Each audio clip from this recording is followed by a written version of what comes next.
Hola, estamos comenzando el live 28 del ciclo Confianza y Decisiones que se organiza en Usina de Conocimientos, donde conversamos con distintas personas sobre la construcción de confianza y la toma de decisiones. Hoy vamos a conversar, que justo está ahí presente, lo vamos a invitar a Ramón Giraldi. Hola Adolfo.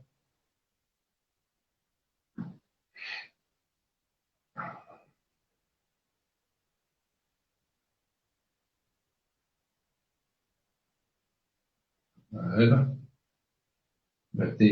ya, me estoy invitando a Ramón. Estamos acá en el... Hola Ramón. Hola, ¿qué tal? Buenos Hola, días, Miguel. buen día, ¿cómo estás? Bien, todo muy bien, Miguel. Buenos días a vos y a toda la gente que te sigue. Así es, estamos acá en un domingo un tanto lluvioso, o por lo menos muy húmedo, nublado. ¿Cómo estás por ahí? También, igual, Miguel, igual. Ayer el clima empezó así, muy nublado, con frío, y después salió el sol y mejoró muchísimo.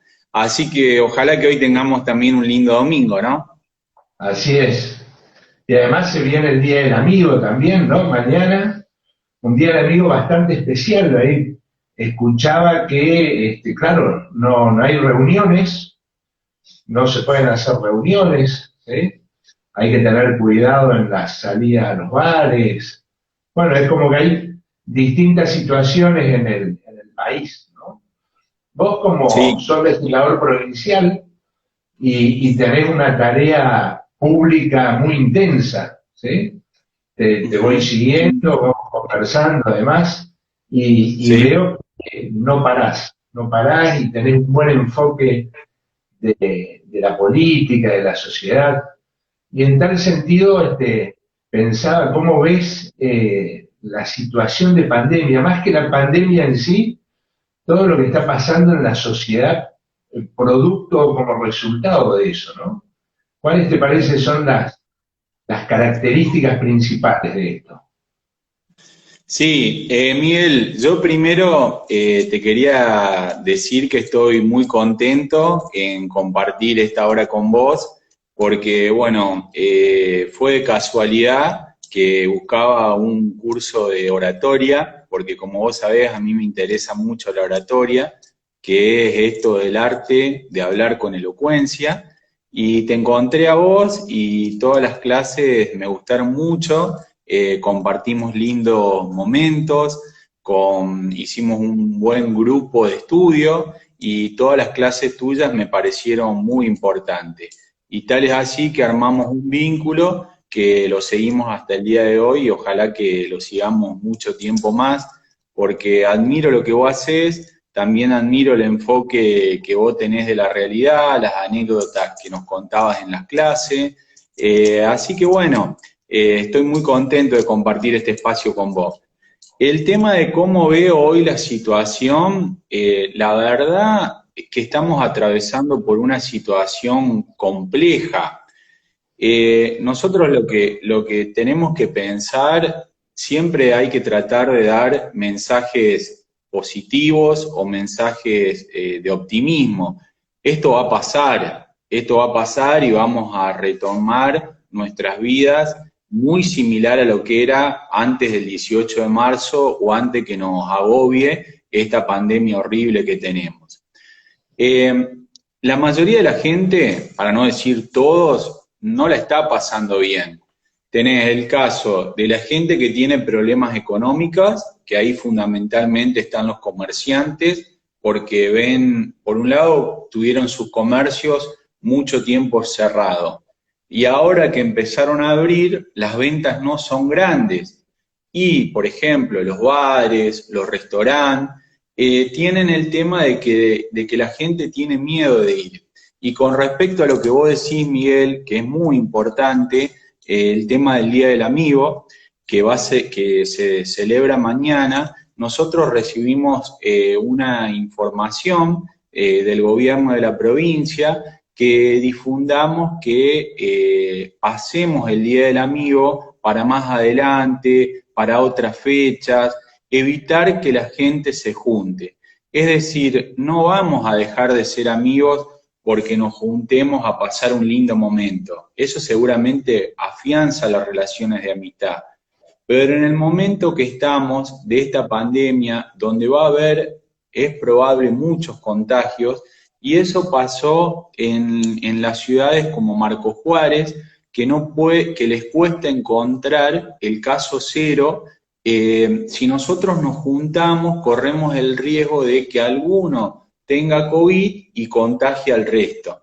Entonces, por eso hay que evitar mañana, que es el Día del Amigo, un momento muy lindo, evitar encontrarnos y dejarlo para más adelante, buscar estos medios como estamos usando nosotros, los medios informáticos, los mensajes, y bueno, y seguramente más adelante nos podemos volver a encontrar, tener buenos momentos. Lo mismo pasa con el tema del sector del turismo, ¿no? Nosotros, por ejemplo, acá, Miguel, en el departamento San Justo, tenemos un lugar turístico que es hermoso, que es Miramar. Y a mí en lo personal me encanta, yo voy mucho a Miramar y la mayoría de la gente del departamento va a Miramar porque está la laguna de Ancenusa, que es un dato muy curioso porque las lagunas son todas de agua dulce y nosotros tenemos una laguna de agua salada. Y ahí se pueden hacer muchas actividades y Miramar está cada vez más linda. Tiene una costanera muy, muy, muy linda, tiene el hotel de Ancenusa, hay lugares históricos, ¿no? El Hotel Viena, por ejemplo, que ahí cuenta la historia que hubo una reunión que estuvo Hitler y Perón, cuentan las personas que estuvieron en ese momento. Y bueno, nosotros, por ejemplo, con el intendente de Miramar, presentamos un protocolo para que haya un turismo departamental. Es decir, que todo el departamento San Justo pueda ir a Miramar a pasar unos días con todos los protocolos de seguridad. Y bueno, eso se está evaluando en el COE, pero todavía no está aprobado. Lo que se viene, creo yo, con esto de la pandemia es tratar de evitar que las personas circulen de una circunscripción a otra o de un departamento a otro. Por eso se han intensificado todos los controles policiales. Por ejemplo, hace aproximadamente 20 días se ha puesto un control acá en la ruta 19 y en la intersección de la ruta 158. De la ruta 19 vienen todas las personas que vienen de Santa Fe y los camioneros que vienen de Brasil. Se han encontrado ya 20 personas con COVID positivo. Eso que hacía que si esas personas entraban a nuestro departamento y a nuestra provincia, había riesgo de que contagien. ¿Por qué? Porque la gente empieza a circular por la ruta 19 y a veces para en localidades pequeñas que tenemos nosotros y la ruta pasa por el medio. Por ejemplo, entran a Devoto, al Tío, La Francia, Arroyito, y entonces ahí a lo mejor esa persona baja al baño o a comprar algo para comer o a cargar agua, a calentar el agua del mate, y ahí hay posibilidades de contagio. Esos mismos controles ahora se van a empezar a hacer en el ingreso a la ruta 13, en la ruta 17 y también en la ruta 1. Lo que se busca es tratar de controlar los ingresos a la provincia y al departamento. Y decirte, Miguel, yo hablo con muchos amigos, con muchos comerciantes y que están cansados de esta situación. Y nosotros como abogados vemos que hay un límite muy chiquito entre la libertad y esta situación que nos ha tocado vivir, ¿no? Yo escuché muchos abogados que plantean que se está violando el derecho de la libertad de circular, la libertad de tránsito, la libertad de juntarse, pero creo que, bueno, que hay que poner en un equilibrio esas dos cosas, la libertad y la responsabilidad, que si nosotros salimos tenemos que hacerlo con mucha, mucha, mucha responsabilidad. El tema de usar el barbijo o el tapaboca, lavarnos las manos con alcohol, tener una responsabilidad individual y social. ¿Y por qué, hablando de este tema, la gente está cansada? Está cansada por dos situaciones. Por una cuestión económica, que necesitan trabajar porque no les alcanza el dinero, que hay muchos que dependen del trabajo que hacen, ¿no? Tal es el caso de los comerciantes, el caso de los cuentapropistas, los que hacen actividades individuales como plomeros, electricistas, que necesitan trabajar. Gracias a Dios, en nuestro departamento estamos bien con las actividades individuales porque la gente pudo trabajar rápido.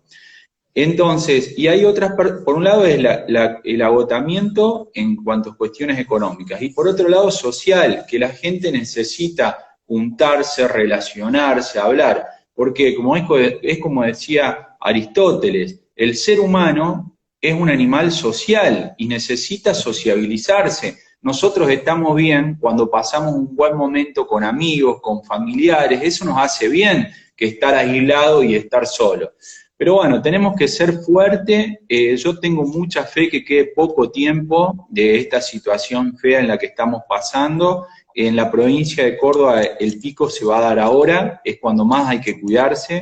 En el departamento, gracias al esfuerzo que hicieron todos los habitantes, estamos muy bien. Nosotros en todo el departamento San Justo, que tiene aproximadamente 200.000 habitantes, tuvimos 16 casos, de los cuales 14 ya están dados de alta, no hay circulación comunitaria y tenemos que seguir por ese camino. Claro.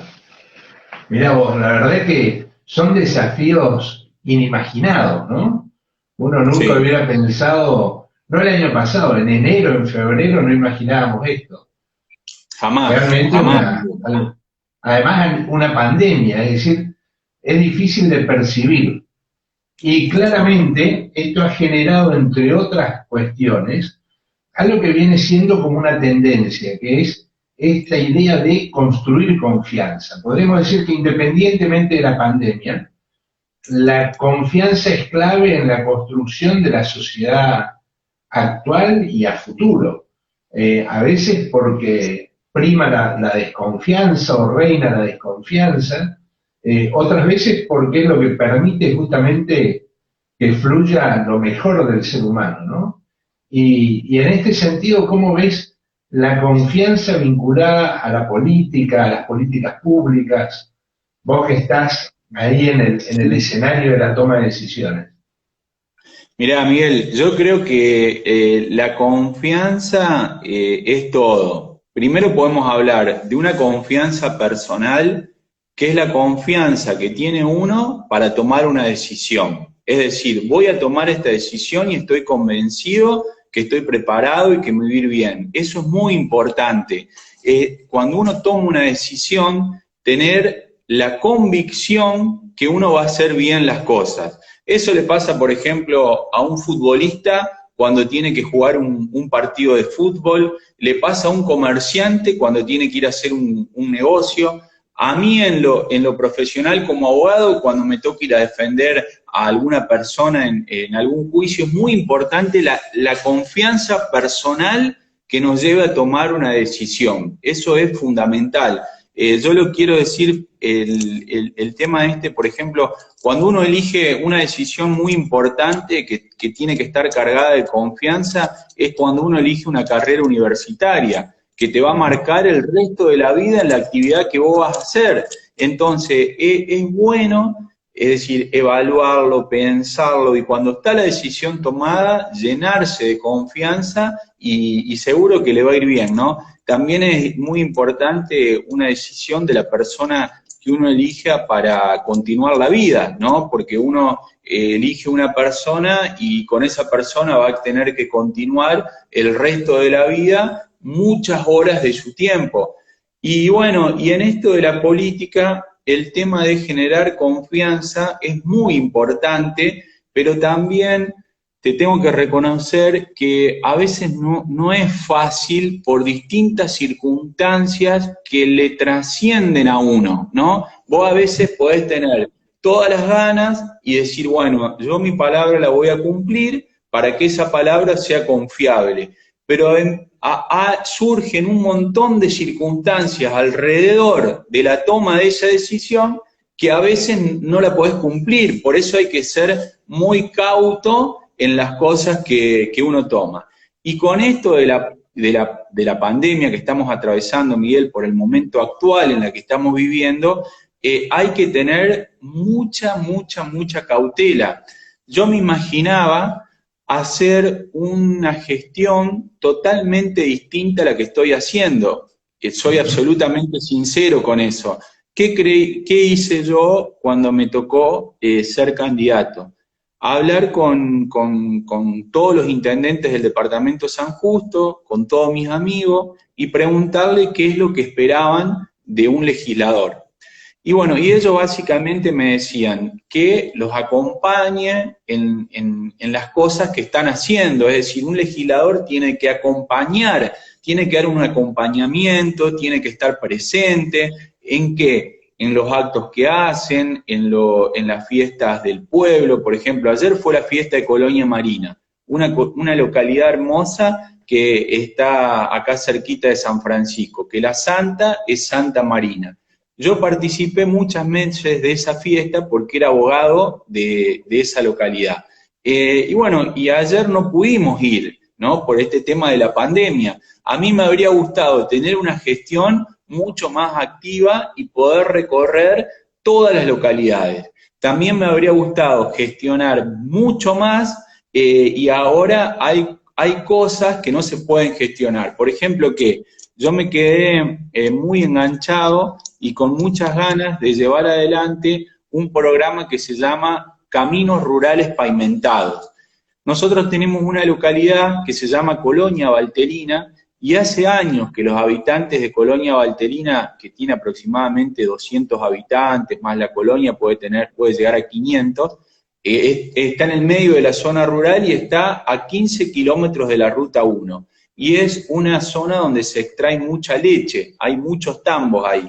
Y los habitantes piden justamente el pavimento. ¿Por qué? Porque cuando llueve, cuando hay una urgencia, les cuesta salir del lugar. Entonces, bueno, nosotros empezamos a hablar con el director provincial de Vialidad, que es Martín Gutiérrez, y yo fui a Valterina con un amigo que es Julio Bianchotti, que es productor agropecuario, que es ingeniero agrónomo, y empezamos a planificar cómo iba a ser ese camino. Justo cuando empieza la pandemia, a mediados de marzo, teníamos prevista que venga la gente de Vialidad Provincial para poner en marcha, porque hay que conseguir adhesiones, porque ese programa una parte la paga la provincia y otra parte la pagan los productores agropecuarios, aproximadamente el 50% cada uno. Bueno, y eso quedó lamentablemente parado, ¿no? Esos programas que a mí me habría gustado mucho trabajar quedaron parados. Otra de las cosas que me habría gustado trabajar un montón es con los colegios. Yo creo que la educación y la capacitación son los pilares fundamentales de esta sociedad. O sea, no vamos a salir adelante si no nos capacitamos y si no nos educamos. Hay que afianzar mucho eso. Y bueno, yo pensaba recorrer todas las escuelas. Por ejemplo, nosotros, la organización de los legisladores, martes, miércoles y jueves en Córdoba Capital, donde se hacen reuniones de comisión y la sesión propiamente dicha, que es el miércoles, y el resto de los días que me quedaba era recorrer acá el departamento. Un día pensaba en una escuela, otro día otra escuela, a las fiestas de los pueblos. Y bueno, las escuelas están cerradas, entonces yo tengo vínculo con algunos docentes, pero no es el mismo que fuera de manera personal. Pero bueno, estamos buscando energía, llenándonos de cosas y ideas para hacer, para que ni bien termine esto, salir con todo bueno, a hacer cosas para el bien de nuestra zona, ¿no? Que es lo que necesitamos. Pero además tuviste la oportunidad, digamos, de estar en la primera sesión virtual, ¿no? De la legislatura. Sí, O sea, en la primera, sí, y me acuerdo ese día, porque fue justo cuando estábamos en el seminario de oratoria por esos días, que fue todo un evento, ¿no? ¿Ha sido? ¿Cómo fue sí. eso? Es así, Miguel. Mira, yo venía con un montón de cosas positivas desde que me ofrecieron ser candidato a legislador. Para mí es un orgullo.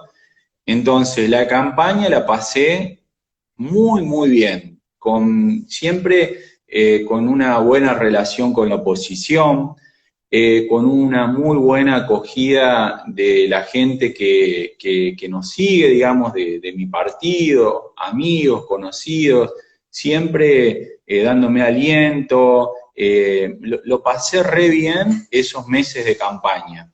Después, el resultado de la elección fue muy buena porque nosotros acá en el departamento tuvimos una elección excelente. Y siempre, como te digo, con una excelente relación con la oposición, ¿no? Después de eso nos queda el espacio que va desde que fui electo legislador hasta que asumo propiamente dicho. Nos tocó asumir en la legislatura nueva y eso es muy lindo para uno, ¿no? Porque es decir, inaugurar una legislatura, una oficina nueva, uno tenía un montón de ganas de trabajar en ese lugar y me sentía muy contento y súper orgulloso, es decir, estar ocupando una banca en la legislatura cuando empieza un edificio, que empieza una etapa nueva de esa legislatura, digo, inaugurarla, es un orgullo muy grande. Y bueno, largamos el 1 de febrero, porque la oficina nos la dieron el 1 de febrero cuando empieza la sesión inaugural, que fue el 1 de febrero. Yo me quedo todos esos días, fue un sábado, me quedo domingo, de las ganas que tenía de estar y de empezar a hacer cosas y de conocer. El lunes a las 8 de la mañana estaba ahí pidiendo que me conecten la computadora, porque los primeros días ni siquiera estaban conectados los cables, entonces había que pedir que te conecten la computadora, que te conecten la impresora, buscar las hojas que no teníamos hojas para alargar. Y bueno, y así mismo pusimos enseguida toda en marcha esa oficina, que es un tema. Y bueno, yo escucho hablar de esto, nosotros estábamos muy preocupados en el departamento San Justo por el tema del dengue. Al norte del departamento le había afectado mucho el dengue, las zonas que tienen que ver con Marul, Balnearia, todo el norte del departamento nos había afectado mucho el dengue. Entonces nosotros estábamos pidiendo que se tomen decisiones importantes para que esa pandemia del dengue no se siga difundiendo, ¿no? Y bueno, entonces yo voy a hablar a salud por este tema del dengue y dicen, está complicado también el tema del COVID, ha llegado una persona que uno de los primeros casos fue una persona que había viajado a Italia y que era de Morteros, justo de este departamento, y me dice un amigo, tengo miedo que eso se complica, eso me lo dijo a fines de febrero. Y bueno, y me quedé un poco ahí pensando cómo será, busqué información, vi que en los países asiáticos cómo se manejaba y bueno, pensé, ojalá que no venga para acá. Y bueno, tal es así que vino y nos cambió todo. El tema de la primera sesión virtual, Miguel, fue toda una expectativa, porque yo, gracias a vos y a tu curso, aprendí a manejar la plataforma Zoom, y vos nos diste, yo veía algunos legisladores que enfocaban la cámara muy arriba, muy abajo, al costado, no salían en el medio. Vos una de las cosas que nos enseñaste es que cuando uno está en una plataforma, Zoom, por ejemplo, en esta plataforma de Instagram, tratar de ubicarse en el medio, tratar de que se vean las manos, no tan lejos, no tan cerca. Y bueno, yo veía algunos legisladores que enfocaban la cámara mal, o para cualquier lado, digamos, hablando entre nosotros.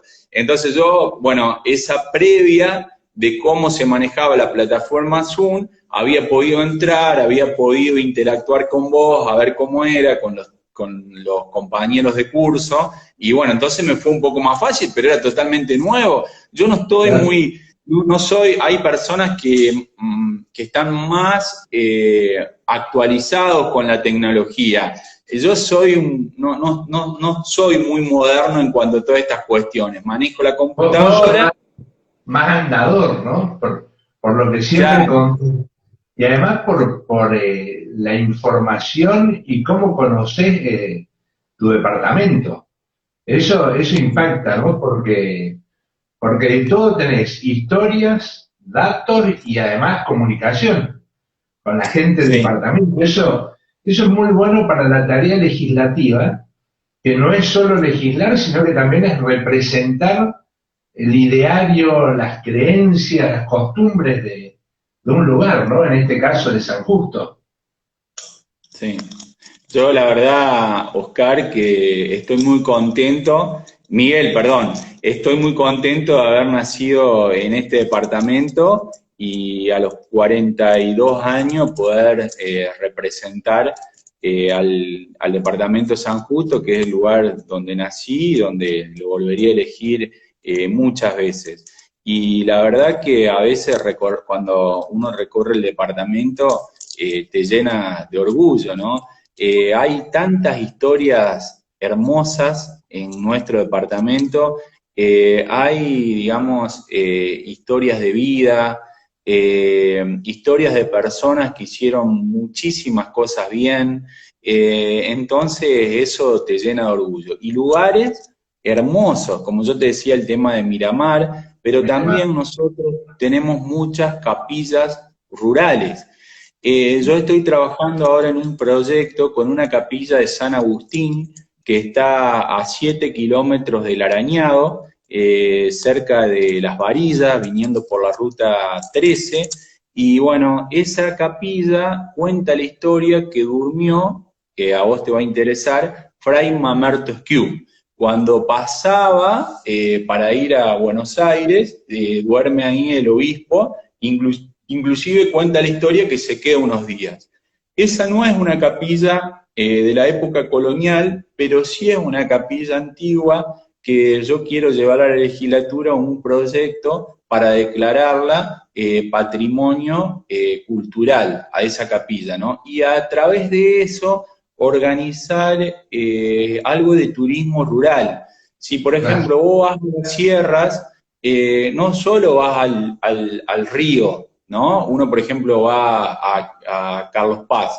No solo vas al río de Carlos Paz, vas al centro de Carlos Paz, sino también ves muchos lugares históricos, por ejemplo, la capilla de Candonga, y un montón de lugares que son realmente históricos y lindos.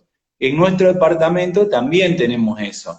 Por eso estamos trabajando en un proyecto turístico con Miramar, para que la gente que venga a pasear a Miramar pueda salir a recorrer las capillas que hay en todo el departamento de San Justo, que son realmente hermosas y que no todos la conocen. Y yo hablo con gente de nuestro departamento que no la conocen porque han quedado en la zona rural. En esa capilla, por ejemplo, de San Agustín, pasaba el Camino Real, ¿no? Por ahí es donde pasaba el Camino Real. Acá cerquita de San Francisco, en Quebracho Herrado, fue la batalla de Quebracho, y ahí es donde han secuestrado al Manco Paz, ¿no? Es un lugar que también está lleno de historia en nuestro departamento. Y la historia de los pueblos es hermosa. Yo la conozco porque a mi papá le gustaba mucho la historia, y siempre me contaba historias y anécdotas de los pueblos y de personajes de los pueblos. Y bueno, cada vez que yo voy a un lugar cuando se celebra alguna fiesta histórica, por ejemplo, el otro día cumplió 110 años el Fortín, siempre le pido al intendente o al secretario de gobierno o al secretario de cultura que me mande la historia del pueblo para volver a leerla, ¿no? Por ejemplo, en el Fortín dice que los orígenes son de 1850, cuando ahí, digamos, se hace una defensa para que los indios no ataquen para este lado. El pueblo queda y recién cuando pasa el tren, la mayoría de estos pueblos tienen su expansión con las vías ferroviarias.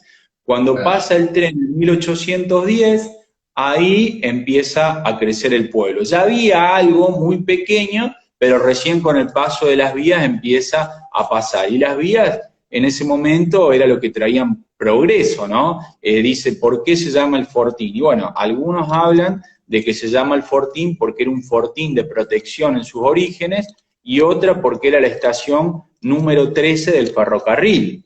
Perdón, número 14 del ferrocarril, entonces ahí queda Fortín, ¿no? Le queda el nombre.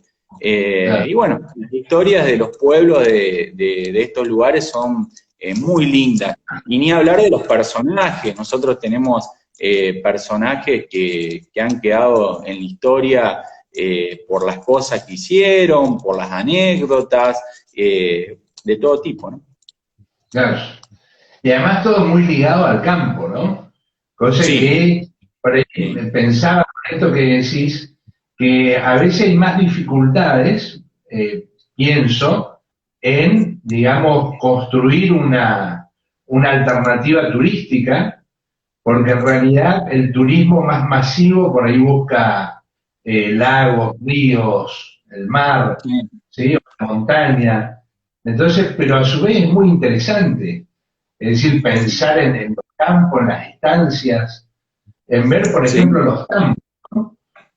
Por ahí uno pregunta en las ciudades, hay cosas que no, que en la vida cotidiana y con el paso del tiempo, si no hay contacto con el campo, uno no termina de darse cuenta, aunque lo perciba a nivel de comprensión, no termina de darse cuenta de todo lo que genera el campo para la vida cotidiana, incluso en las ciudades, ¿no? Donde por ahí nos compramos productos a través de góndolas.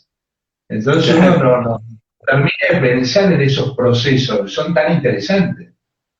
Sí, Miguel, para nosotros en el departamento de San Justo el campo es el motor de la economía. Y esta pandemia de la que hablábamos al principio no nos ha pegado tan fuerte en nuestro departamento porque ni bien empezó el 18 de marzo esto, los productores agropecuarios tenían certificados de circulación.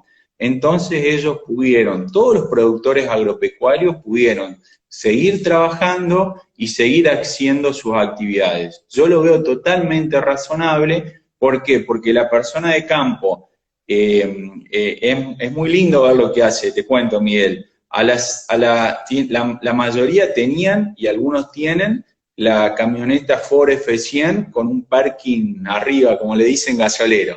Entonces prenden, encienden el motor, se tiene que calentar un poquito, calientan el agua del mate, buscan el mate, todo, y salen para el campo. ¿Qué hace el productor, el dueño del campo? Controla que estén bien las vacas, que estén bien los animales. Cuando la mayoría tienen producción mixta, ganadería, leche, y también siembran, digamos, ganadería y agricultura. Entonces controlan que estén bien los alambres, controlan que no haya ninguna plaga, controlan que las semillas estén creciendo bien, hacen un control generalmente con una persona que los acompaña para ir a trabajar, le preguntan al tambero si necesita algo, si le falta algo, si están trabajando bien. Eso es lo que hacen los productores todos los días y están muy vinculados con esa actividad y la conocen porque la mayoría desde que nacieron la están haciendo, ¿no? Entonces, y ese productor, dice Sergio Buso, que es el ministro, dice algo muy lindo, que es el ministro de Agricultura, dice, es el hombre, porque nosotros a veces, si somos capitalistas o socialistas, y él dice, el hombre de campo es el hombre más capitalista. ¿Pero por qué? No en un concepto ideológico de capitalismo, porque es el que invierte en su zona. Ese hombre, digamos, con el trabajo que hace, con lo que saca de la producción, lo pone en su casa, arregla la casa, invierte en el campo, hace mejores alambrados, compra más animales. Entonces, a nosotros no nos ha afectado tanto por eso, digamos, porque el campo siguió trabajando, que es el motor de nuestra economía. Al sector agropecuario no lo afectó tanto esta pandemia. Sí afectó a otros sectores, como por ejemplo el sector comercial. Pero el campo siguió trabajando bien y bueno, y se están haciendo muchas cosas muy importantes. El campo ha evolucionado mucho en esta época. Por ejemplo, esta semana te cuento dos cuestiones que me parecieron muy importantes. Esta semana se largó el programa que se llama Buenas Prácticas Agropecuarias 2020 y que tiene que ver con que los productores agropecuarios tomen esas buenas prácticas agropecuarias del programa que tiene la provincia. ¿Cuáles son las buenas prácticas? Por ejemplo, estar en una cooperativa, porque se entiende que si el productor forma parte de una cooperativa, está...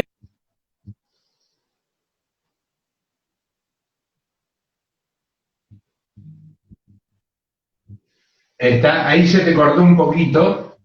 Sí, entró justo me... Otra de las Ah, cosas es la rotación de cultivos, ¿no? Cuando por ejemplo, se rotan cultivos, muchos hablan de solamente la siembra de soja, que son otras cosas como el trigo, el maíz, y bueno, todo eso tiene que ver con el hombre de esta zona, ¿no? El hombre de campo. claro. Claro, que es interesante el tema campo, ¿no? Es llamador, es llamativo. Ahora, vos decías esto, es cierto, es más capitalista, y con esto también es cierto que crecen algunas ideas en ese contexto, y la pregunta sería, ¿cuánto de conservadurismo hay en esas perspectivas y cuánto de progresismo? ¿Sí? Porque, digamos, esta es una época donde las ideas, las creencias, los distintos pensamientos fluyen y a veces fluyen de manera negativa, muy exacerbada. Pero es cierto que cuando uno lo enfoca desde el trabajo cotidiano, esas ideas son fuertes y están para construir, no tanto para destruir al otro, ¿no? Cosa que se ve en las antinomias tan marcadas que vemos en lo cotidiano, ¿no? Digo, hay Sí. como ideas más conservadoras, ¿en qué aspectos hay más progresismo? ¿Cómo ves No, esa relación? nosotros tenemos, en cuanto a las ideas políticas de nuestra zona, podemos hablar de que no hay una idea eh, predominante, pero sí hay una idea de cuidar la producción, cuidar el trabajo. El hombre de campo también genera trabajo, ¿no? Porque, o sea, alrededor de él están trabajando la gente que va a trabajar al campo, como los tamberos, hay trabajadores, digamos, relacionados con el campo también, ¿no? Que están los tamberos, están los peones de campo, están los camioneros que tampoco han parado en esta situación en la que estamos. Entonces, digamos, hay gente que realmente tiene ganas de producir, tiene ganas de hacer cosas, y bueno, y yo festejo que le vaya bien, también festejo que pongan al servicio la producción. Nosotros, por ejemplo, Miguel, te cuento una anécdota, mi abuelo tenía campo y él me contaba siempre que nosotros, por ejemplo, vemos ahora el tema de las pymes y las pequeñas y medianas empresas. Dice, cuando nosotros vivíamos en el campo, criábamos gallinas, criábamos cerdo, teníamos la quinta, y eso era una forma de también abaratar los costos. Y en ese contexto, el Ministerio de la Producción sacó un programa muy bueno que se llama La Huerta en tu Hogar. Yo me relacioné siempre trabajo, te cuento, Miguel, con Alejandra Piasco, que es la legisladora que compartimos, digamos, el departamento. Ella fue en la lista uninominal y yo fui por el departamento, pero compartimos muchas actividades. Bueno, y en este programa que se llama La Huerta en tu Hogar, tenía que ver con inscribirse en el programa, y una vez que uno se inscribía en el programa, el Ministerio de Agricultura te daba semillas, eran 5 especies de semillas, para que vos puedas hacer la huerta en tu casa. Y también una capacitación virtual, se podía acceder por los teléfonos celulares y también por la computadora. Uno podía acceder a esa capacitación virtual por PDF, inclusive nosotros hicimos una plataforma Zoom con la mayoría de los municipios que colaboraron para enseñar cómo se hacía la huerta en su hogar, por más que muchos ya sabían, y eso se buscan que ya están todas sembradas y hay una huerta hermosa, a mí me mandan fotos, y eso tenía que ver con 2 cuestiones. Una, que la gente esté cada más en su casa. Otra, que sea una huerta familiar, para que toda la familia colabore con esa huerta para el cuidado. Otra, y que no salgan, porque lo que tenemos que tratar es que salgamos lo menos posible. Y otra es que se valore la producción propia y que se abaraten los costos. Bueno, tal es así que en el departamento se han inscrito 6.000 familias para hacer la huerta en su hogar, y hoy las huertas están, bueno, re bien. A mí a veces me mandan alguna foto. Inclusive el intendente de La Paquita, que se llama Rubén Para y que es productor agropecuario, me contaba, él tenía un espacio, esto le surgió una idea, tenía la municipalidad atrás, tiene un patio re grande, muy grande, perdón, y entonces en ese patio él con algunos voluntarios lo han preparado y lo han sembrado. Y esa cosecha que se saque de esa huerta va a ser comunitaria para todas las personas que necesiten. Es decir, todas las personas de La Paquita que necesitan verduras, ahí tenemos zanahoria, lechuga, perejil, tomate, pueden irlo a buscar a esa huerta y se lo van a dar de manera gratuita, ¿no? Así que bueno, esas cosas de la producción social a mí también me interesa mucho, ¿no? Nosotros siempre tenemos que luchar para que la sociedad esté lo más igual posible. Hay veces que a mí me dicen algunos amigos o conocidos si hay discriminación entre un sector y otro sector. Tenemos que pelear para que todos seamos iguales. Hoy el mensaje de la sociedad tiene que ser distinto, Miguel. Hoy, digamos, los que tuvieron suerte de estudiar tienen que sentarse con el que no tuvo la suerte de estudiar porque fue una circunstancia, una situación, y también el que tiene dinero con el que no tiene dinero. Digamos, lo que tenemos que buscar es una sociedad más igual, una sociedad justa, ¿no? Y la igualdad es importante. Y este tema que nosotros a veces hablamos de las grietas, se tiene que terminar, digamos. Hay algo más importante atrás de todo eso que es el ser humano, ¿no? Esto que muchas veces a nosotros nos plantean y sin querer nos metemos en esa situación, por ejemplo, la economía y la salud.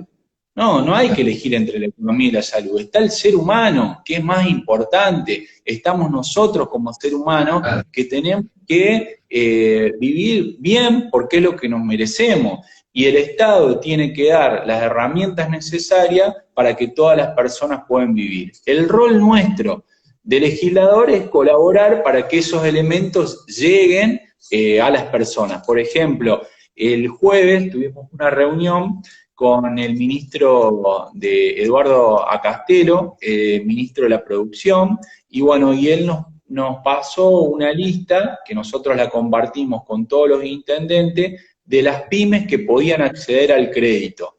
Entonces, ¿cuál es el rol de los municipios? Llamar a esas pymes y preguntarle que si les interesa acceder al crédito, pueden acceder a créditos, digámosles así, blandos. Y bueno, eso es para lo que estamos, ¿no? Claro. Che, Ramón, y cambiando, pero seguro que alguna conexión va a haber, ¿qué estás leyendo? ¿Sos de leer asiduamente? ¿Te va quedando tiempo para ese hábito? ¿Qué recomendás? Y te digo, Miguel, yo leo, bueno, muchas noticias de actualidad, algunos enfoques, eh, y bueno, algunos libros de historia fundamentalmente. Leo los clásicos, ¿no? Por ejemplo, me gustó mucho el tema del Principito. Me gusta leer esos libros, los siento atraídos. Y bueno, eso básicamente también el tema leo algunos libros de Perón también, ¿no? El otro día me pasaron toda una bibliografía, bueno, cómo enfocaban el tema en aquellas épocas de 1945, 1950, cómo era el tema de la organización nacional. Pero básicamente lo que más hago, trato de ver actualidad. Me gusta leer mucho, pero a veces no me queda tanto tiempo, entonces trato de llenarme de actualidad, de ver lo que está pasando ahora. Me gusta mucho la historia también. Cada vez que puedo leo algo de historia. Me gusta muchísimo la historia contemporánea. El día de que una de las cosas lindas que me pasaron en estos últimos tiempos es, bueno, cómo íbamos a festejar el Día de la Bandera. Y bueno, a mí me gusta mucho, como te dije un ratito, salir, pero por ahí hay veces que uno se tiene que cuidar un poco. Y la Municipalidad de Tránsito decidió festejar el Día de la Bandera con Esteban Dómina. Este es el año, todos lo sabemos, pero bueno, lo repaso, es el año de Manuel Belgrano, porque, bueno, hace 250 años que nació y también que se conmemora, vivió 50 años el fallecimiento. Y bueno, y tuve la posibilidad de escuchar a Esteban Domina en una visión muy linda que hace de la liberación de América, de la liberación del virreinato del Río de la Plata, esta defensa que hacen del país allá con Güemes. Él comenta algo que yo no lo tenía tan presente, que Güemes, San Martín y Belgrano lucharon para defender el país. A Güemes le toca allá en la frontera, que teníamos en ese momento muchos problemas internos que tenían que ver con la organización nacional, si íbamos a ser unitarios, federales.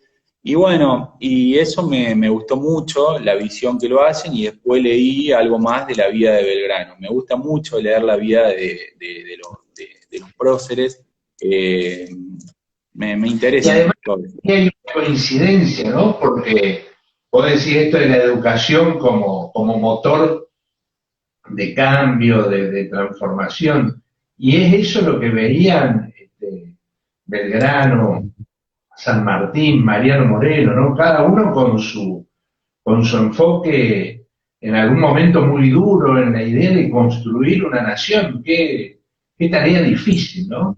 Y si nos Sí. vamos a esa época, la confrontación era la nota, digamos. Sí, a mí me habría encantado, Miguel, vivir en esa época de organización nacional. Si tengo que elegir una época a donde vivir, me habría gustado mucho compartir esos momentos, esas charlas, cuando estaban organizando el país y ver cómo se organizaba. Es decir, era todo un suceso independizarnos de España, ¿no? Porque había muchas personas que estaban vinculados con el gobierno español y no querían esa independencia, y otros que sí. Entonces había que buscar una forma moderada, y bueno, esa época me interesa mucho, la época de la organización nacional argentina, ¿no? Y además esa toma de decisiones, ¿no? Que estaba la idea de una monarquía, digamos, más autóctona, Claro, la idea de, bueno, cómo construir el Estado, ¿no? ¿Dónde mirar? hacia dónde miramos el modelo para repetirlo, en cuanto repetirlo o no. Realmente esos próceres son señeros y lo ideal es mantenerlos presentes siempre, ¿no? Por supuesto, y como dice Esteban Domina, verlos como un hombre como nosotros, digamos, de carne y hueso, no es que hayan sido ídolos, han hecho cosas bien y cosas mal, y uno tiene que verlo, que tratar de valorarlos por las cosas que han hecho bien, ¿no? Si a lo mejor dentro de muchos años nos analizan a nosotros, bueno, van a haber cosas buenas y cosas malas. Uno quisiera que todo lo que hace sea bueno y tiene ganas de hacer cosas bien. Así que bueno, A mí me parece importante. Lo que hacemos de educación, Miguel, yo siempre, cuando tengo la posibilidad de hablar, le digo a mis amigos, a mis hijos, a los hijos de mis amigos, que estudien, ¿no? Porque el estudio es fundamental y una de las cosas que tenemos nosotros acá en la Argentina como algo muy positivo es esto de la posibilidad de educarse en las universidades públicas. Vi un live que hiciste vos con un profesor de la UBA y él decía eso, ¿no? Dice, yo me eduqué en una universidad pública y eso es muy importante, pero esa universidad pública no es gratuita, porque decía, la pagan todos, digamos, el yerbatero de Misiones, el que está trabajando en San Juan con los vinos, todos aportan al Estado para que el Estado nos brinde la posibilidad de educarnos a nosotros. Yo fui siempre a colegios públicos y bueno, y estoy contento con la educación que recibí, pero la posibilidad de educarte te brinda, no te garantiza un futuro, pero sí te brinda una posibilidad de un mejor futuro. Y yo a veces cuando estudiaba, vos me preguntabas el tema de los libros, yo leí todos los libros de abogacía que nos tocaban. Yo pensaba que era como una posibilidad de conocer, a mí me gusta mucho viajar, y estudiar era una posibilidad de conocer lugares que no todos tenían esa posibilidad y que entonces lo tenía que aprovechar. Es decir, si hoy estaba estudiando, por ejemplo, Derecho Romano y veíamos las instituciones de Derecho Romano, valorarlo, disfrutarlo, porque no todos tenían esa suerte que tenía yo de estudiar. El momento para mí de estudio fue un momento de mucho esfuerzo, mucho sacrificio y mucha educación. Y para mí fue un gran logro, como uno de los logros más importantes en mi vida, obtener el título universitario. Algo que contabas, a ver cómo era esta situación, porque te gustan los discursos, ¿no? Te gusta, vos decís, eso te apasiona. Y es importante eso, porque que te gusten los discursos quiere decir que hay un sentimiento muy fuerte, ¿sí? De expresar valores, principios, una mirada, un enfoque. Y hablabas algo así como en las ventanas del departamento. ¿Qué hacías con eso? Porque viste que ahora con el tema pandemia en los edificios, en Buenos Aires, Córdoba, por ahí en las grandes ciudades, se ha dado mucho de gente que ha compartido canciones o distintas cuestiones, ¿no? Radio todos escuchan. ¿Cómo es esa inspiración? Yo me río porque me trae momentos de mi vida hermosos. Sabés, Miguel, que a mí siempre me interesó también la locución. Tal es así que cuando yo estaba en tercer año, una radio pequeña de Porteña que se llamaba Radio Solidaridad nos dio la posibilidad con un amigo de hacer un programa de radio. Y la verdad que iba 2 veces por semana y se llamaba El Signo de los Tiempos y hablábamos un poco de temas de actualidad, música moderna, regalábamos entrada a las confiterías y bueno, y siempre me gustó, me interesó mucho esto de la locución. Y entonces cuando nos fuimos a estudiar a Córdoba, vivíamos en un 9º piso y va a estudiar, y va a vivir con nosotros el hermano de Sebastián, que Sebastián estudiaba medicina, y el hermano estudiaba locución.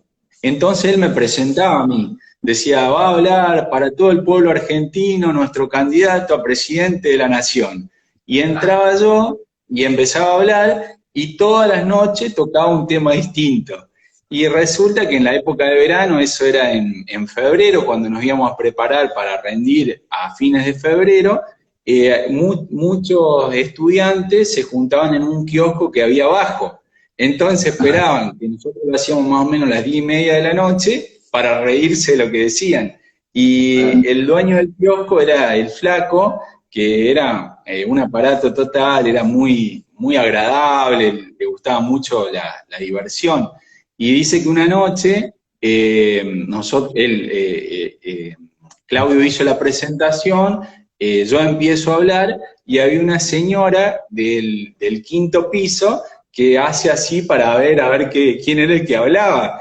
Y casi se tropieza y se cae. Entonces él decía, mirá lo que hacen, decía, mirá lo que hacen. Y como había un edificio al frente, la voz retumbaba y se escuchaba todo. Y después, bueno, el tema, en esa época era el tema de Cosquín, imitábamos la presentación de Cosquín, aquí Cosquín, Capital Nacional del Folclore. Bueno, era un momento muy lindo que nosotros no teníamos a lo mejor el acceso que tienen ahora los jóvenes a esto de la tecnología. Todo era más personal, más cara a cara, más directo, ¿no? Y bueno, yo disfruté mucho, reconozco que esa época fue una época de mucho esfuerzo, mucho sacrificio, pero disfruté de muchos momentos, hice muchas amistades que todavía las conservo, ¿no? Es decir, cómo empezamos a estudiar. Por ejemplo, yo conocí a mi esposa en la facultad, estudiando, nos toca hacer Derecho Internacional Público, con el mismo profesor, y bueno, y era que había Derecho Internacional Público, está en segundo año, tiene mucho estudio, mucho material, entonces nos tocó hacer un grupo que se llamaba el grupo de las normas internacionales, el IUSCOGEN, y ahí nos tocó compartir ese grupo, nos hicimos amigos, empezamos a estudiar juntos, y al tiempo después nos pusimos de novio. También, bueno, afiancé vínculos con Martín Zarzora. Nosotros éramos amigos desde acá, desde la zona, porque lo había visto en algunos actos, pero allá a veces compartíamos apuntes, libros, y bueno, y un montón de amigos, por ejemplo, Elio Sánchez, que hoy es el intendente del Fortín, que también nos veíamos siempre en la facu, compartíamos momentos. Juan Manuel Cid estudió conmigo y recibió el título conmigo, que ahora es legislador. Y bueno, y muchos amigos, digamos, que trabajan. Tengo un amigo que se llama César Pon, que uno se sigue viendo, se sigue reconociendo y recuerda todos esos momentos lindos que pasamos, ¿no? Eso para mí no se borra. Es la mejor, no es que esta época sea fea ni nada por el estilo, pero es la mejor época, la juventud, cuando estás con tus familias. ¿No? La época estudiantil es muy comunitaria, es como que vas, como que vas de acá para allá. Es muy lindo. Sí. Y lo que es muy lindo también, y lo que es muy lindo también, Miguel, es esto de compartir los momentos, es decir, che, mirá, nosotros, de todos los que fuimos de la zona nuestra, nos conocíamos, es decir, porque había estudiantes de Freire, de Chipión, de Brinkman, de Colonia Valtelina, de Sever, de San Francisco, y nos íbamos conociendo los de la zona, ¿viste? Los de la zona y compartíamos cosas, porque a lo mejor decís, che, nos juntamos a comer algo esta noche, y bueno, y no teníamos nada, pero juntamos un poco y pedíamos una pizza, y comíamos y pasábamos un lindo momento, o venía alguno de la zona nuestra, algún amigo que tenía que hacer algún trámite en Córdoba, y se quedaba a dormir. Y bueno, y era compartir lo poco que teníamos, ¿no? Muy vida comunitaria. Estamos en los últimos, no sé si nos quedará un minuto más o menos. Sí queda algo picando, que no vamos a tener tiempo, o sea que quedan 27 segundos. Dijiste, Yo tengo mucho más para hablar, Miguel. el presidente, esa queda picando para otro momento, que en una de esas Sí. llegaba a ser presidente. Te mando un No, no abrazo. creo. Mira, nos Bueno, vemos. gracias, Miguel, gracias. Y un saludo a mi hermana que ayer, en estos días, fue el cumpleaños.